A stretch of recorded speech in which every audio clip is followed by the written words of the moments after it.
Oui, bonjour la famille, les frères bien-aimés, les frères qui sont répandus partout dans le monde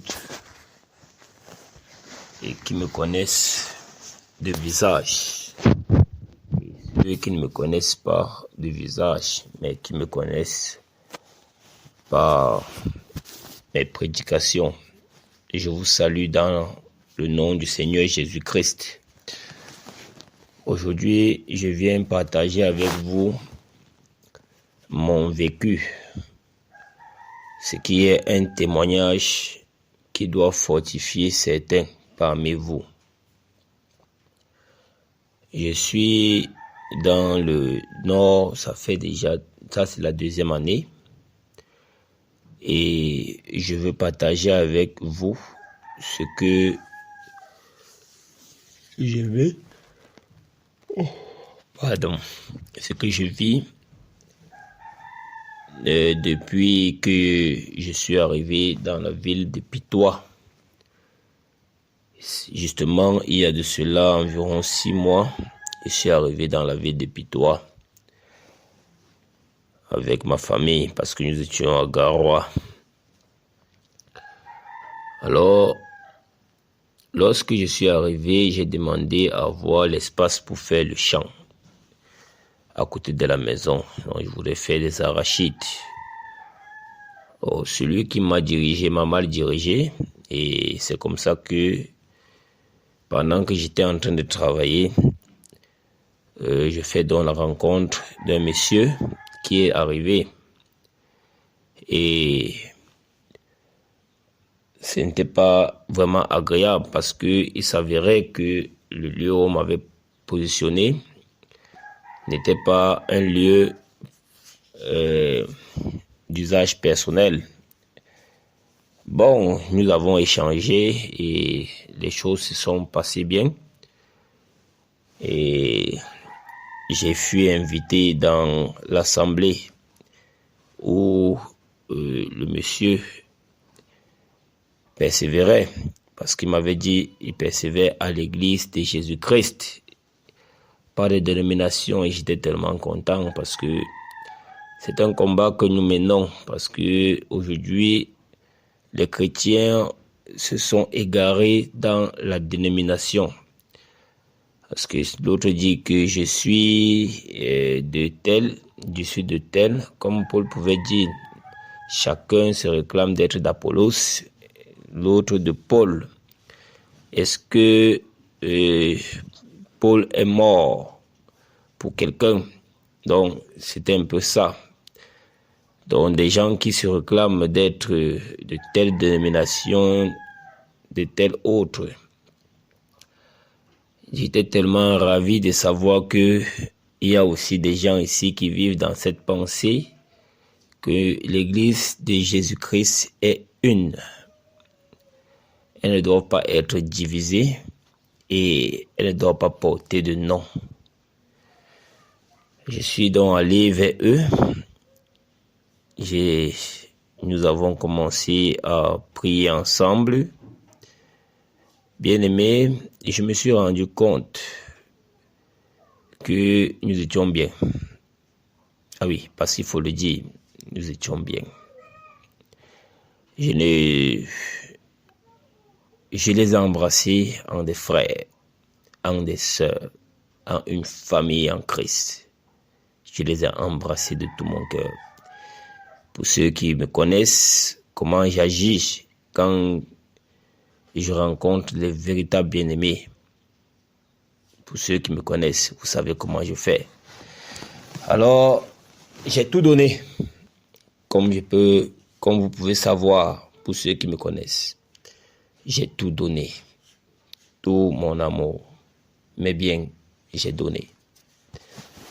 Alors, nous avons cheminé comme ça environ 1 mois, dont on tendait à 2 mois, je dirais 2 mois. Nous avons eu une situation qui est venue dévoiler les secrets. Il y a une famille qui a été chassée d'Adoumerie pour sorcellerie. Alors, on a chassé cette femme avec ses enfants. Et comme elle avait une connaissance au milieu de nous, elle est donc venue se réfugier au milieu de nous. Et nous avons engagé la délivrance. Je n'avais aucune idée que j'étais avec les partisans de la femme. Bon, moi je savais que ceux qui sont avec moi sont des partisans de Jésus-Christ de Nazareth. Ce sont des disciples de véritables. Et nous nous appelons des combattants. Parce que pour nous, nous sommes des combattants. Et nous chantons ces cantiques. Combattant jusqu'à la mort. Combattant jusqu'à la mort. Combattant jusqu'à la mort. Je serai combattant jusqu'à la mort. Donc, c'était un cantique quand on chantait. Oh, je me sentais tellement entouré des véritables frères.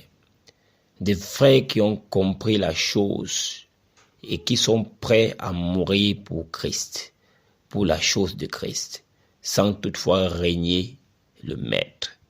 Donc, j'étais tellement joyeux, mais comme je vous ai dit, la situation est venue révéler les choses que j'ignorais. Nous avons procédé à la délivrance. Pendant la délivrance de cette famille, nous avons eu des sérieuses attaques. Vous savez, on ne part pas en guerre sans toutefois que l'ennemi ne riposte. Nous avons l'histoire de l'Ukraine. La Russie domine, mais a aussi des pertes sur le terrain. Donc, ce sont des choses physiques qui sont aussi spirituelles. Nous avions été touchés. Mais je rends grâce à Dieu que vraiment, nous avons eu des attaques. Mais l'armure de Dieu sur nous était infaillible. Nous n'avons eu aucun cas de maladie dans notre maison. Nous n'avons eu, je dirais, tout était OK. Personnellement, j'ai reçu des flèches, mais j'ai reçu une flèche qui était entrée dans mon dos et qui voulait sortir par devant, comme si mon cœur devait sortir. Et il était environ 1h, 2h la nuit. J'ai commencé à chanter. Dans ma vie,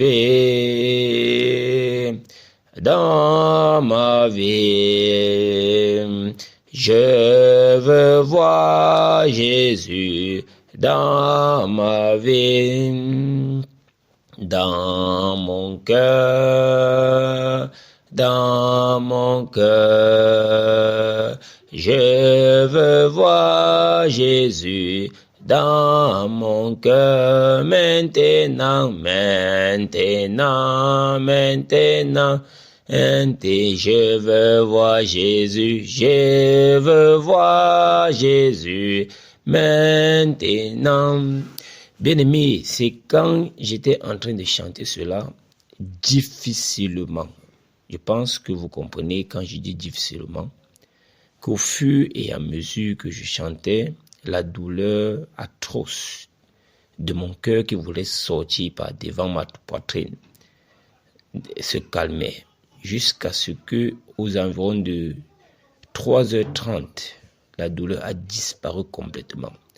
Donc, du début jusqu'à la fin, c'est cette louange-là que j'ai chantée. Je n'ai fait aucune prière, c'était seulement la louange-là. Je veux voir Jésus maintenant. Parce que je sais que dans le champ de bataille, ce n'est pas mon champ de bataille, c'est son champ de bataille. Alors, Jésus s'est glorifié.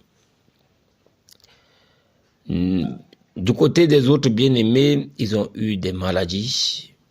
D'autres se sont même couchés à l'hôpital. avec leurs enfants et à la sortie de l'hôpital, ils ont même fui la délivrance. Ils sont allés, bon, je dirais pas que je connais, mais le retour a montré là où ils étaient. Parce que quand ils sont revenus, c'était pour appeler encore les démons qu'on avait déjà chassés. La femme qui ne sortait plus, a recommencé à sortir la nuit. Comme je vous le dis, cette femme a fait des confessions terribles, horribles même, je dirais jusqu'à ce niveau. Cette femme confesse comment elle était la reine de côte. Elle était en même temps l'hibou. Donc elle se transformait en hibou, elle se transformait en des animaux pour opérer. Donc elle pouvait se transformer en âne pour opérer. Écoutez bien, bien aimé. Et dans la sorcellerie du village qu'elle était, c'était pour arrêter les enfants. Son but, son travail était d'arrêter les enfants dans la petite sorcellerie du village. Ce qu'ils appellent chez eux le sa. Je pense que dans le sud, on parle du famla. Ici, dans le Grand Nord, on parle du sa. Donc, elle avait le sa.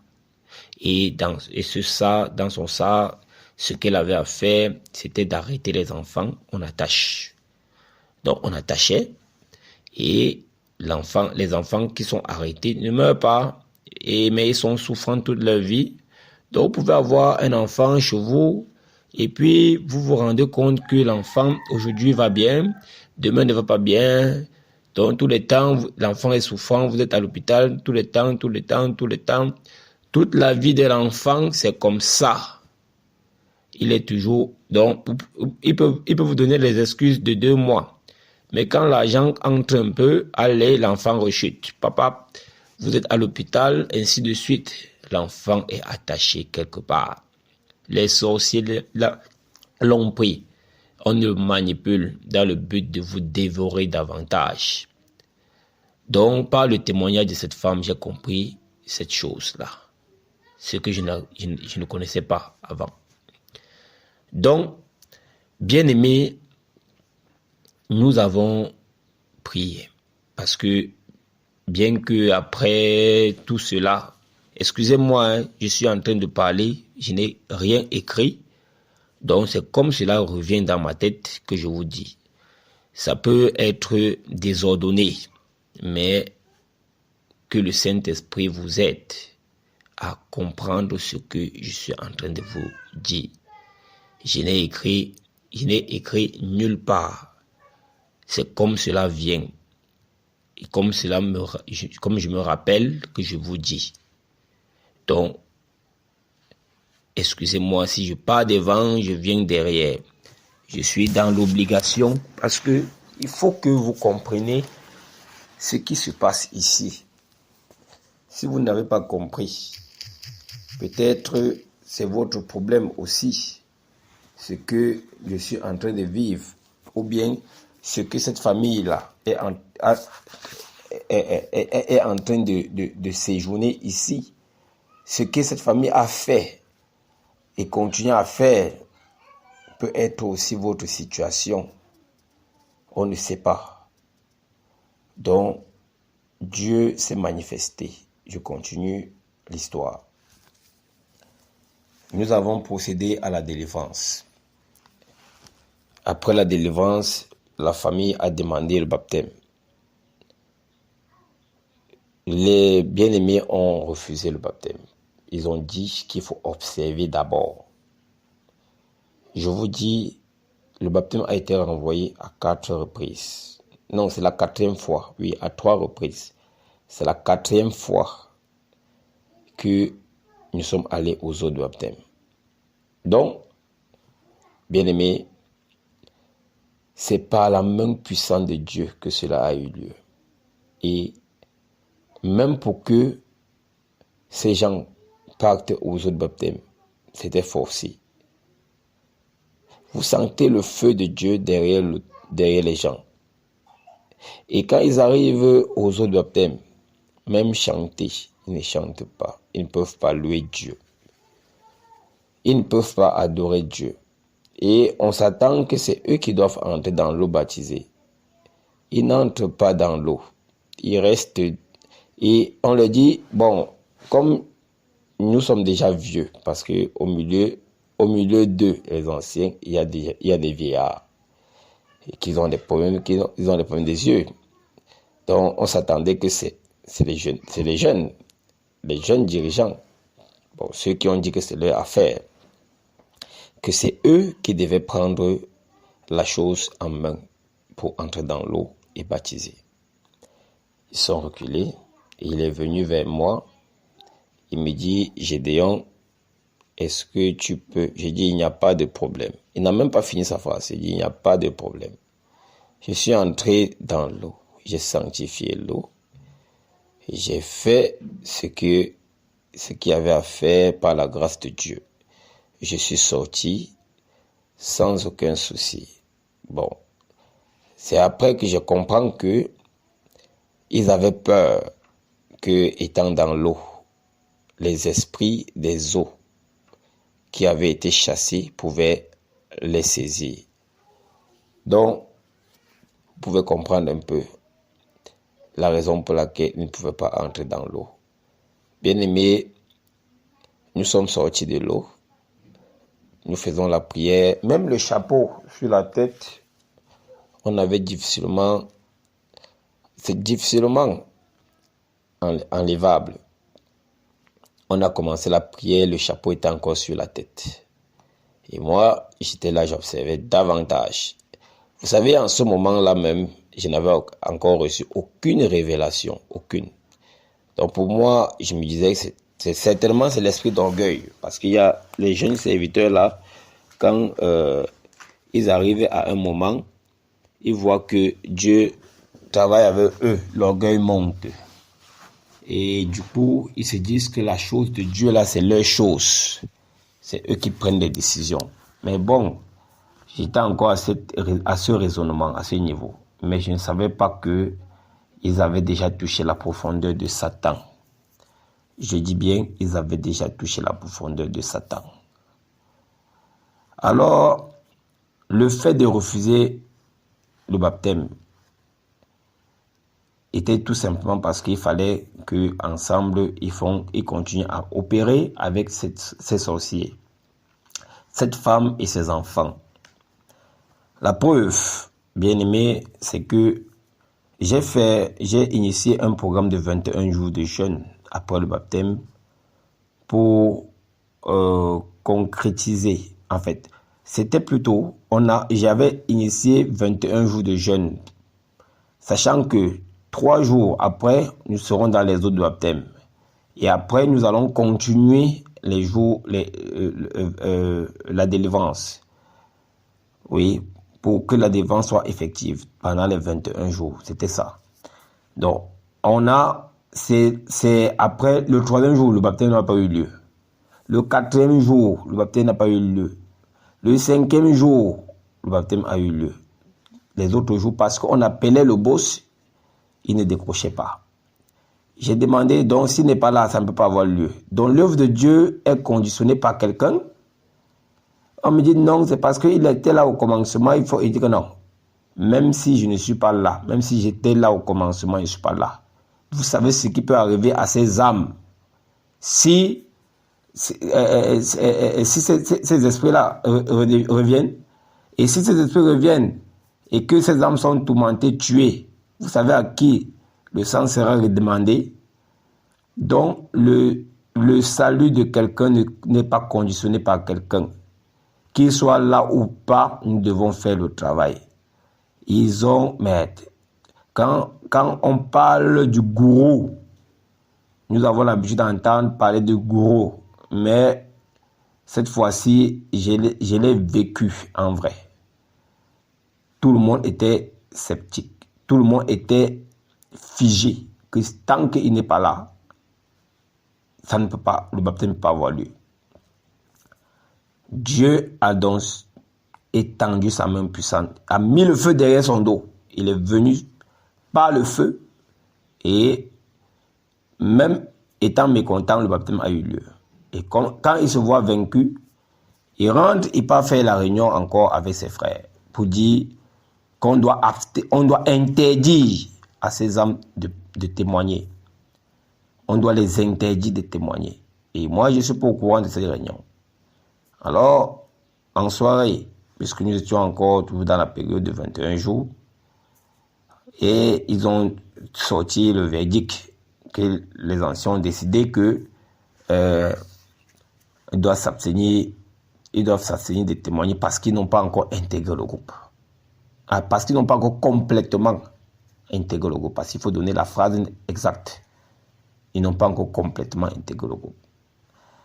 Alors moi, quand j'ai entendu ça, j'étais choqué. J'ai patienté que ces gens partent. C'est alors que, comme ils sont partis, ils veulent engager la prière. Je lui dis non, attends d'abord. Moi, je suis attristé. Je souhaite que nous gérons d'abord mon problème avant que nous commençons la prière. Il dit après la prière. Il dit que non. La Bible dit, Jésus a dit lui-même de sa propre bouche, que si tu vas présenter ton offrande à Dieu et que tu te souviens que tu as un problème avec ton frère, dépose ton offrande. Va d'abord te réconcilier avec ton frère avant de venir présenter ton offrande à Dieu.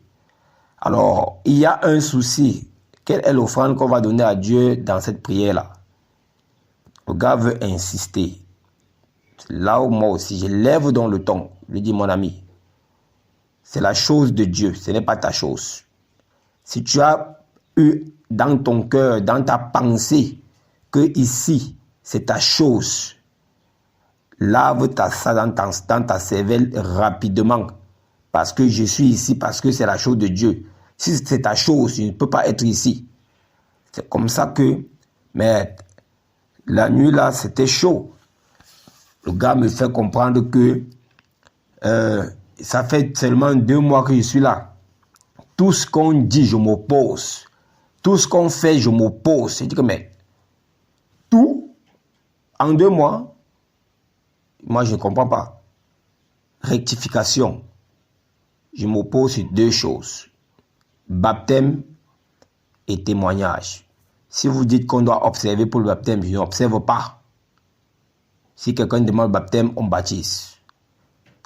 Si quelqu'un a cru et qui est baptisé, il doit témoigner. On ne doit pas l'observer.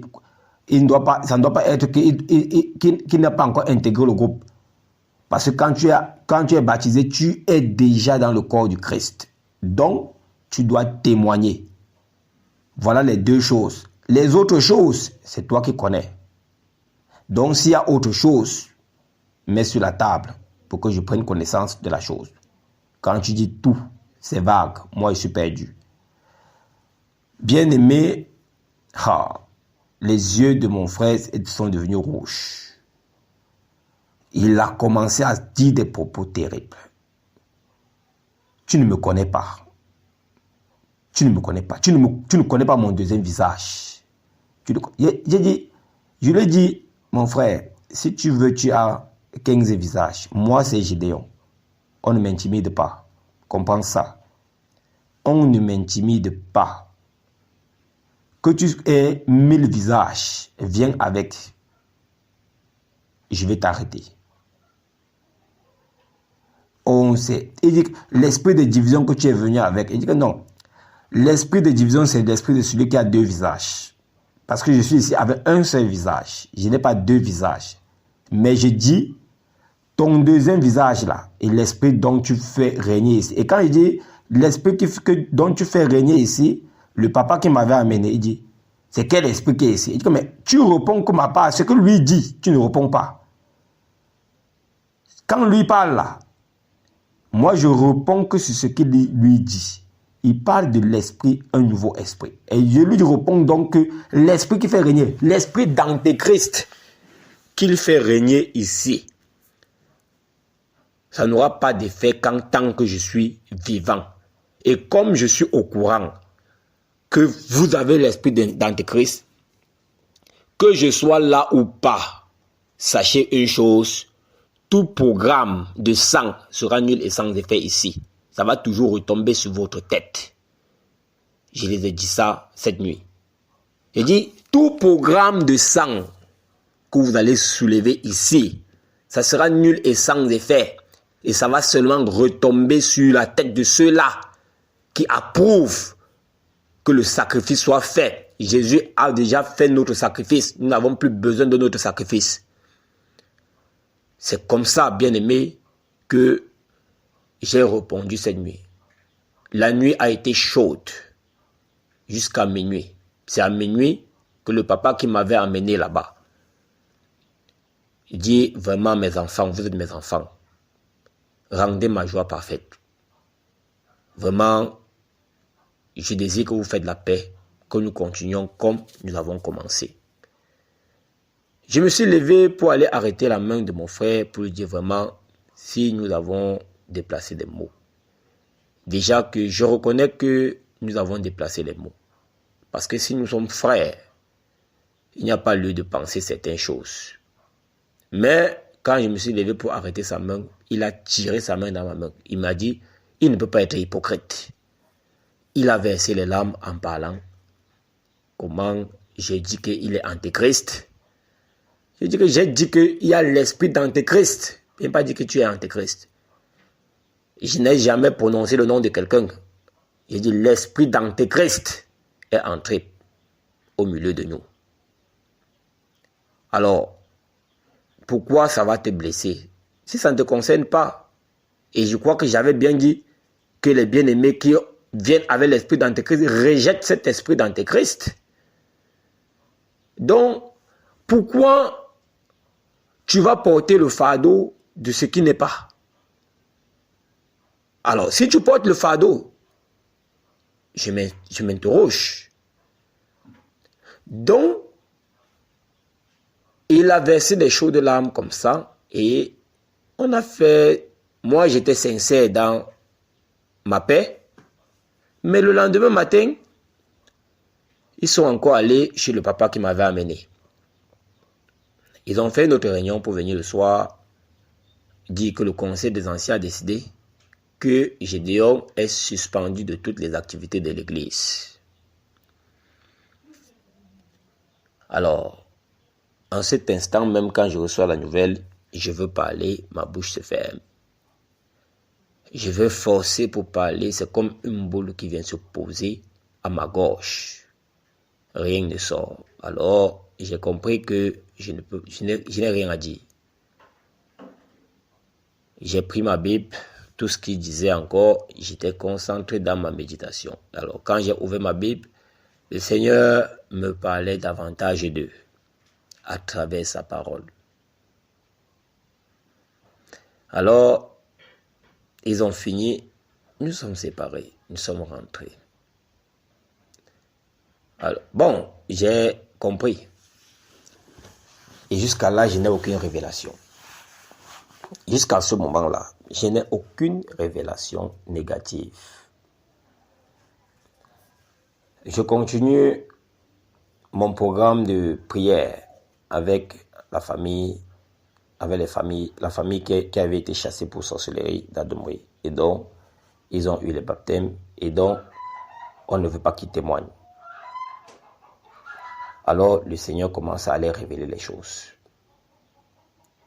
À la moment, le Seigneur révèle que celui qui a versé les chaudes larmes vient.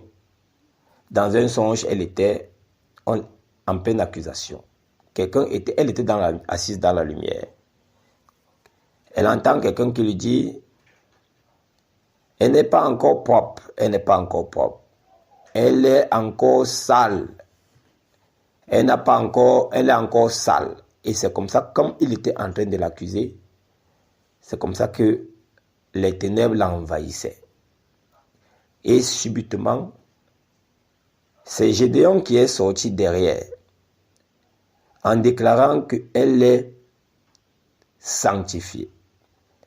Parce que le sang de Jésus a coulé pour elle et tous ses péchés lui ont été pardonnés parce qu'elle a confessé ses péchés.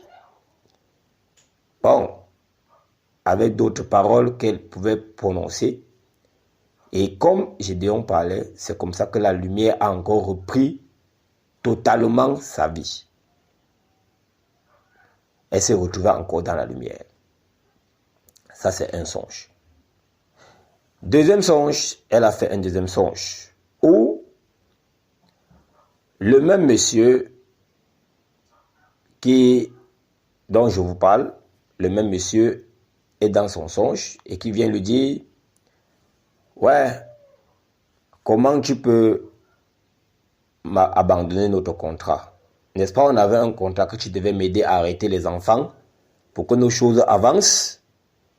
Comprenez bien, bien aimé.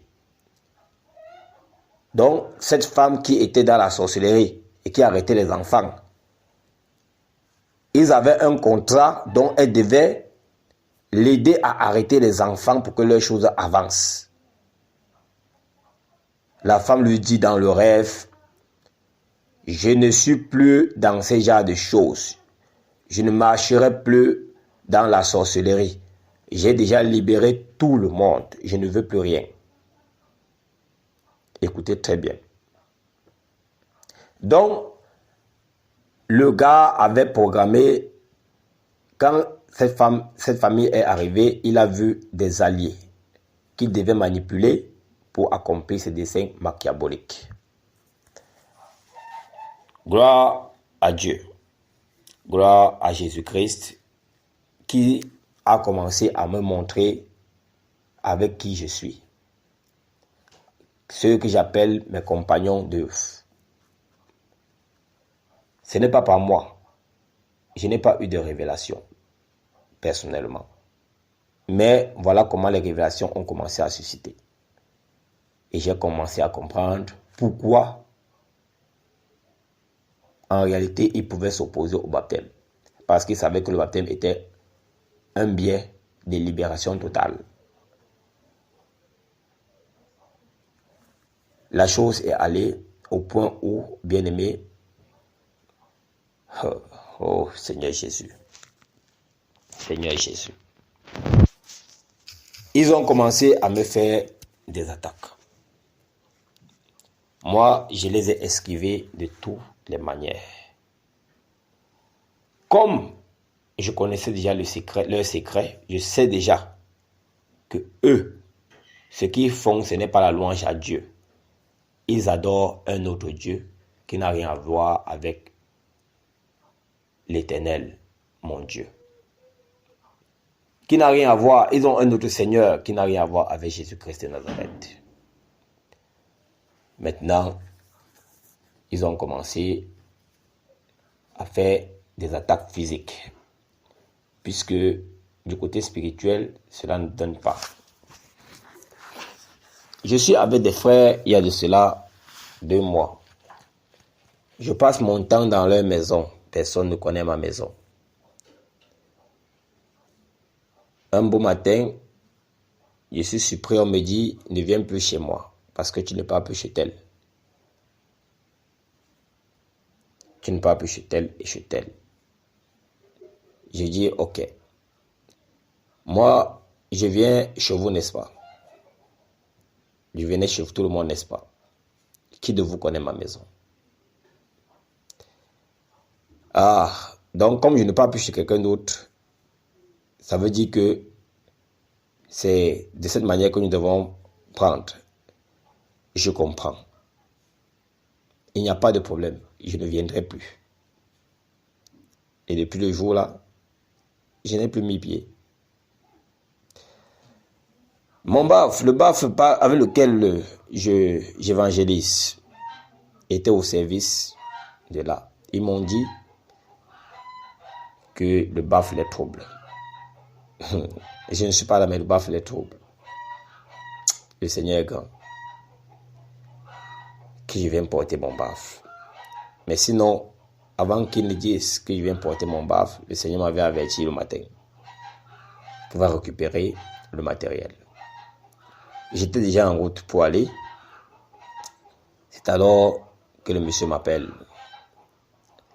Que vraiment, Gédéon, comme on n'est plus ensemble depuis là, le baf aussi nous dérange. pardon, viens prendre. Il dit que non, je suis déjà en route. Je viens récupérer déjà. Je suis en route là. Donc, maximum 3 minutes, je serai déjà là. Je suis plus loin de chez toi. C'est comme ça que je récupère. Baf. Je vais vous choquer. Parce que après cela, il commence à susciter des choses. Voilà ce que nous appelons les frères en Christ aujourd'hui, dans le Nord.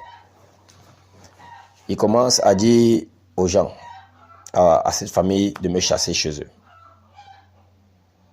J'ai dit, on doit plus prier avec vous. J'ai dit, on doit plus prier avec vous.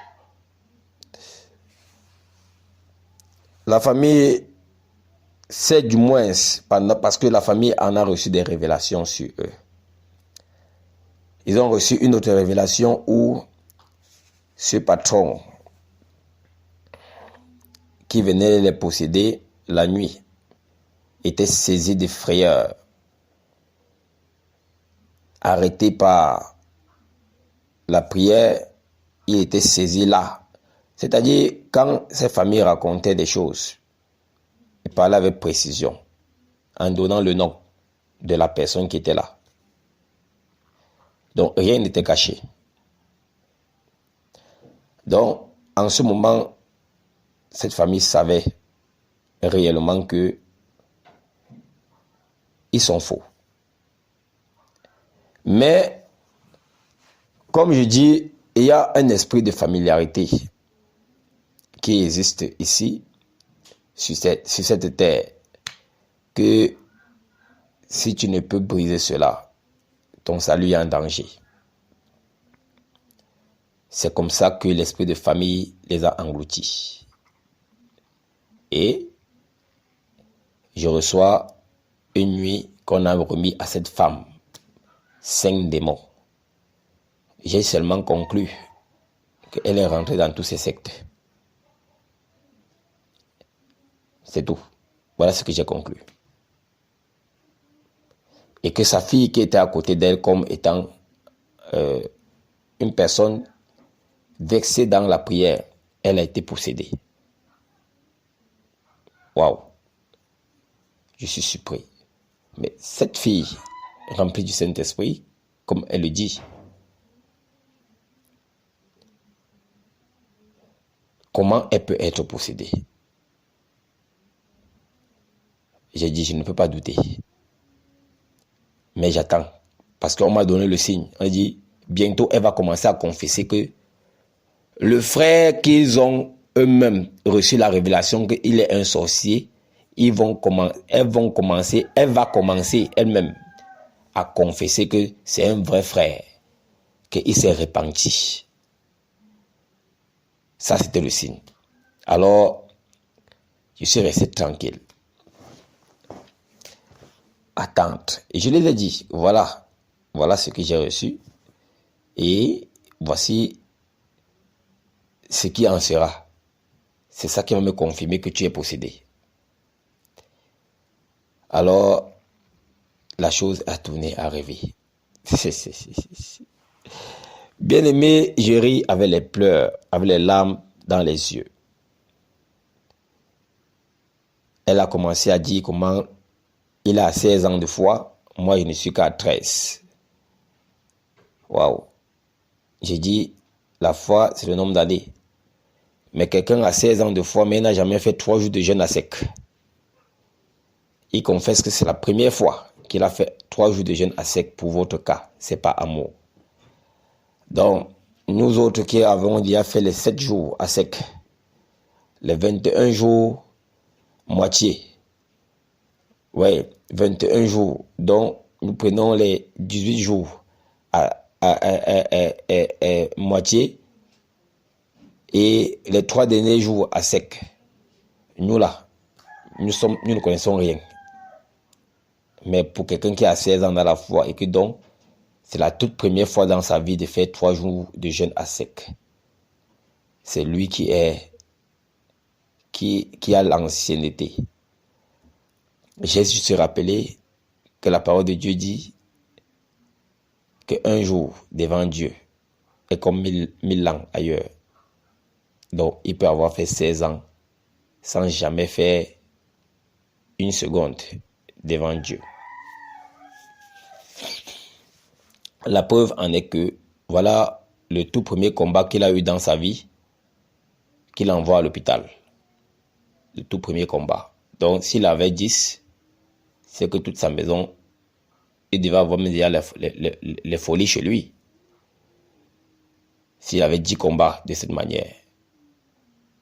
Comment quelqu'un qui a fait des années dans la foi n'a jamais rencontré une situation où il faut chasser les démons. Donc, où est donc la parole de Dieu qui nous donne l'autorité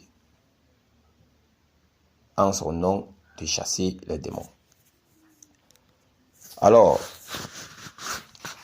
dernière partie. Si je vais raconter tout, nous irons à 6 heures. Je vais aller dans une phase, une dernière phase. Il y avait une femme, il y avait une femme qui me devait, oui, toujours de la communauté. La femme m'a appelé que je viens prendre mon argent.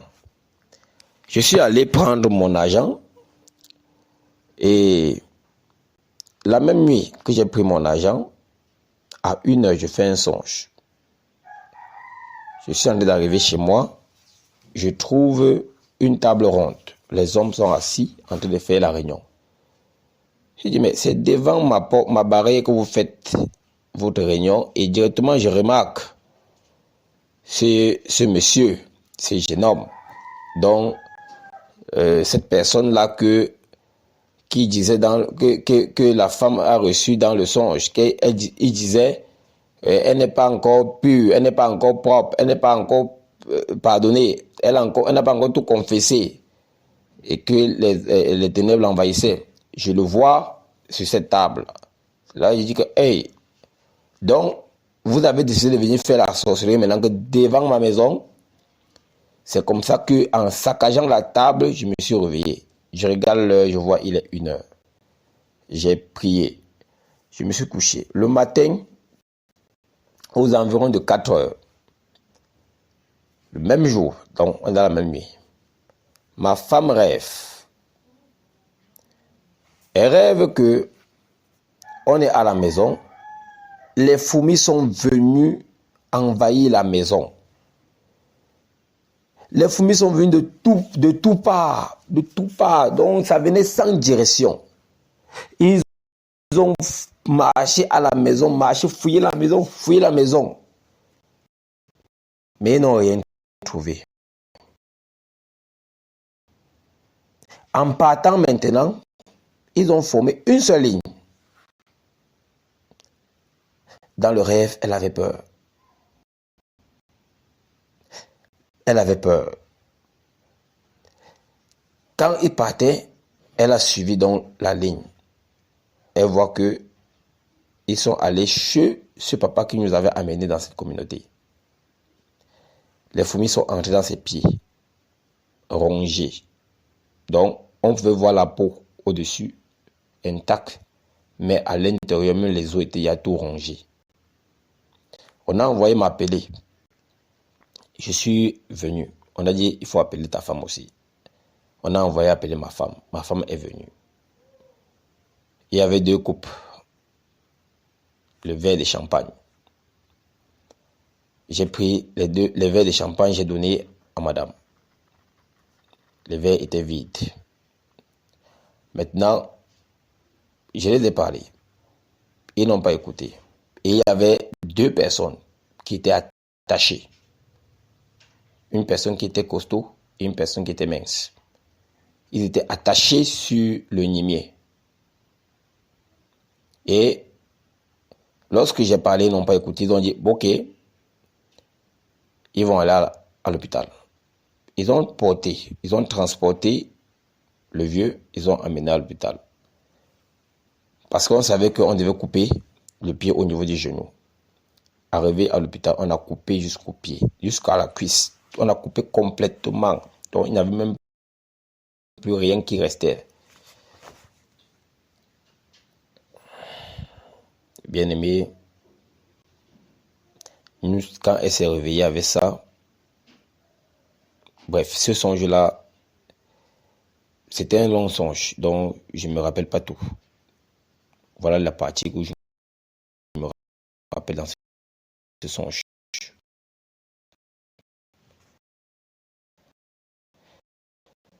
Nous avons prié parce que les fourmis, c'est synonyme des sorcelleries.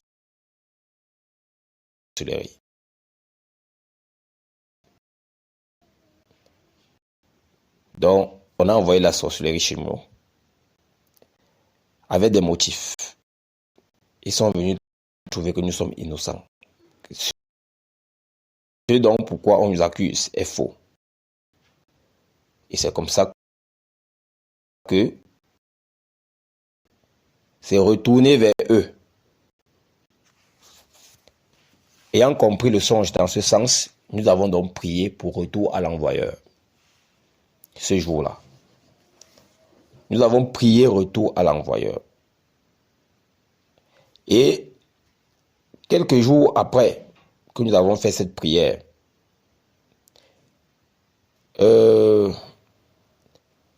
la femme de ce monsieur, puisque comme nous avons été déclarés les faux frères, que je suis faux frère, donc ma famille est dans les ténèbres. Personne de cette église ne nous visite. Personne. Alors, de cette maison, la maison de ce papa qui nous a amenés là-bas, personne ne nous visite. Alors, la femme, quelques 3-4 jours après que le songe des fourmis ait eu lieu, la femme de ce papa est arrivée chez nous. J'étais dans la chambre. J'entends mes enfants dire grand-mère, grand-mère, grand-mère. Alors je suis sorti pour voir qui est cette grand-mère. Dès que je sors, elle me voit, elle se saute.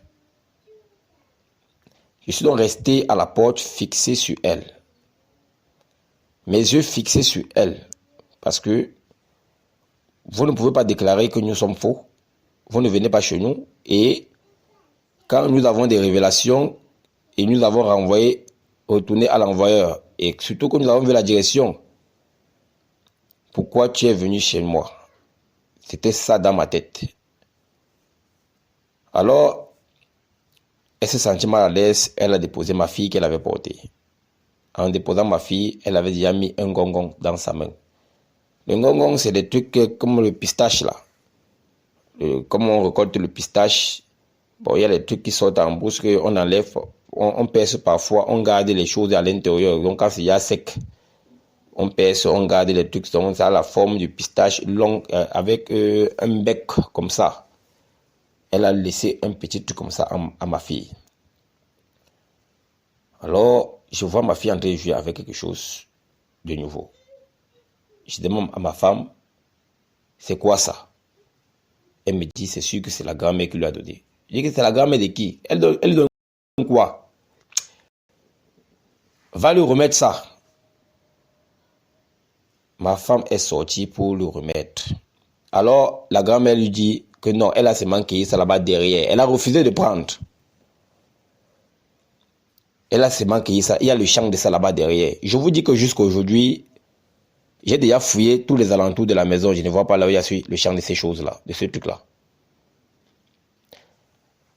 Ma femme, au lieu de revenir me voir, me dit que elle a refusé de prendre, qu'elle a seulement cueilli là-bas derrière, qu'il n'y a rien. Elle a cassé ça dehors, elle a brûlé. Bien aimé, la même nuit, le pouce, le gros doigt de ma femme a gonflé jusqu'à ça s'éclater. Comme je suis en train de vous faire le voice là, le doigt est encore malade jusqu'à aujourd'hui. Ma femme ne peut plus travailler. C'est moi qui prépare maintenant à la maison depuis plus de 2 semaines. C'est moi qui prépare à la maison. Parce qu'avec ce doigt, elle n'aime pas préparer. Donc, le doigt a gonflé. Et je n'ai même pas pensé que c'était ça, que ça pouvait être la pratique qui avait été effectuée. Alors, ma femme, elle est partie rendre visite à une de ses connaissances. Arrivée là-bas, on a prié. Elle revient donc me dire que dès qu'on a prié sur son doigt là, la chaleur qu'elle ressentait a disparu. C'est-à-dire que ça veut dire que ce problème de doigt là, c'est spirituel. C'est comme ça que moi aussi je me tiens pour la prière.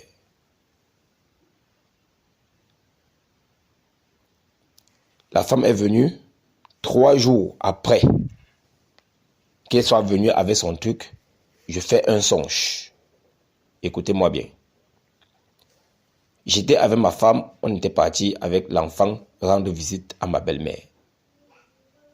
Du retour, on se retrouve plutôt dans le village où j'ai grandi.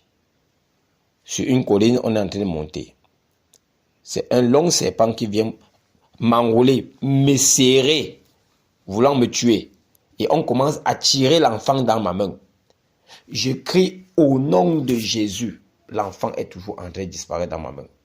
Au nom de Jésus, l'enfant est toujours en train de disparaître dans ma main jusqu'à l'enfant a disparu totalement. Quand l'enfant a disparu totalement, le serpent m'a lâché. Il a disparu.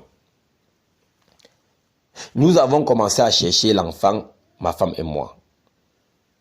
On est arrivé dans une maison, j'ai vu une fillette. Je me suis dit que c'était mon enfant.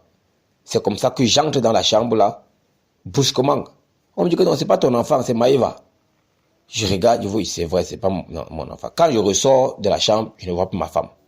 Je suis maintenant en train de chercher ma femme et je constate que le père de cette maison-là est en train de fermer une porte de ses chambres. Il me dit que ma femme est en train de dormir là. Ma femme a dit que je suis devenu alcoolique. Il dit que mais depuis quand je bois, quand je ne connaissais pas Dieu, je ne buvais pas. L'alcool n'a jamais marché avec moi. C'est aujourd'hui que je vais boire. Je suis devenu alcoolique comment? Bon, il dit que bon, comme elle est en train de se reposer, comme elle dort, je la laisse d'abord dormir. Je passe d'abord chercher l'enfant. Je continue à chercher l'enfant. Dans la même maison, je trouve que c'est l'église. Dans la même maison, je trouve que c'est l'auberge. Dans la même maison, je trouve que c'est un snack. Mais je dis que ma femme est couchée ou comme ça là. Elle se confie à qui pour que la personne là, pour que la personne vienne me dire que je suis devenu alcoolique. C'est comme ça que je rentre vers là où on avait mis, on tendait fermer la porte, que le monsieur fermait la porte, qui est dans la chambre. J'arrive là-bas, je trouve une petite fille. Paraît-il, elle travaille là-bas. C'est comme ça que je la saisis de force. Ma femme est où? J'entends directement de l'autre côté, dans une autre chambre, une femme a crier. Donc, on est en train de lui faire l'amour. Je dis que j'espère que ce n'est pas ma femme. Hein? Elle dit que non, ta femme est dans cette chambre. C'est comme ça que je toque cette chambre-là. Le cadenas était encore sur la porte. Je regarde, il y avait les petits trous. Je regarde par le petit trou. Je vois dans cette chambre, il y a 3 filles. Il y avait une fille qui était derrière aussi enfermée, mais elle était en train de prier. Ma femme était avec une autre, elle était en train de jouer le ludo. Là, je crie, elle s'approche, elle baisse maintenant le truc de grillage là. Elle me dit au revoir. Au revoir. Il dit que au revoir de quoi? Au revoir de quoi? C'est au revoir de quoi que tu me dis? Donc, ils ont pris mon enfant, même ma femme, ils prennent. C'est au revoir de quoi? C'est comme ça que je commence à gesticuler dans le songe, je me réveille. Nous avons donc examiné la chose. Nous avons compris que l'ennemi est en train de travailler pour gâter le mariage et nous voler un enfant. C'est comme ça qu'on a prié pour récupérer nos enfants, pour restaurer notre mariage. Nous avons prié dans ce sens. Et nous avons prié retour à l'envoyeur. La prière est terminée à 6 heures. Écoutez-moi très bien. La prière s'est terminée à 6 heures. À 7 heures, le papa qui nous a amenés dans cette église-là est tombé. Il est parti. On dit, il est parti quoi? Il faisait quoi avec la chef? il est tombé, pam. On l'a porté, amené à l'hôpital à 7 heures. On a fini la prière à 6 heures. À 7 heures, il est tombé. On l'a amené à 8 heures, on appelle pour déclarer qu'il est mort. Écoutez-moi très bien. Pendant le deuil, sa femme dit que c'est moi qui ai tué son mari.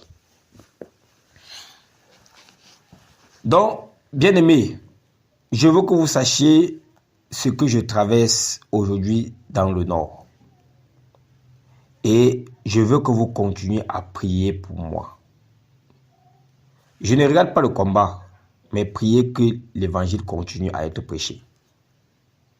Que l'évangile continue à être prêché et à toucher les cœurs. Laissez-les s'embrouiller. La parole de Dieu nous donne l'assurance. Ils vont venir 1000, mais ils n'auront aucune autorité. Aujourd'hui, je suis en train de souffrir et je veux profiter par là pour donner le conseil aux femmes. Femmes, écoutez-moi très bien. Écoutez-moi, femmes, très bien. Même si votre mari n'est pas en Christ et que vous êtes en Christ, si vous soupçonnez une attaque de l'ennemi, une attaque de l'extérieur dans votre maison, ne dites pas que parce que votre mari n'est pas en Christ, vous allez prendre le devant. Non, ne faites jamais cela. Parce que c'est ça que je souffre aujourd'hui. Le doigt de ma femme.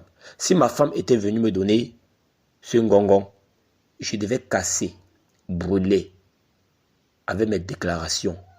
Rien ne devait arriver à personne dans ma maison. Rien. Donc, il y a ce petit orgueil que les femmes ont souvent et qui nous font souffrir par la suite. Donc, ne prenez pas de décision parce que la Bible dit que l'homme est la gloire de Dieu et la femme est la gloire de l'homme. Donc, quand la femme prend des décisions derrière son mari, c'est comme si elle veut prendre la place de son mari devant Dieu. La couverture spirituelle ne fonctionnera plus. Est-ce que je veux que vous compreniez très bien ce phénomène? Donc, mes bien-aimées sœurs, je dis bien, même si votre mari n'est pas dans la foi en Jésus-Christ, ne prenez pas de décisions sans leur consentement. Surtout quand l'attaque vient de l'extérieur. Ne faites jamais cela.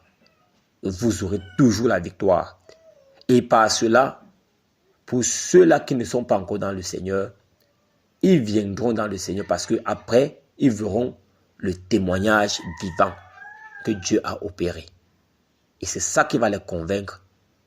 Mais quand vous agissez de manière à les ignorer,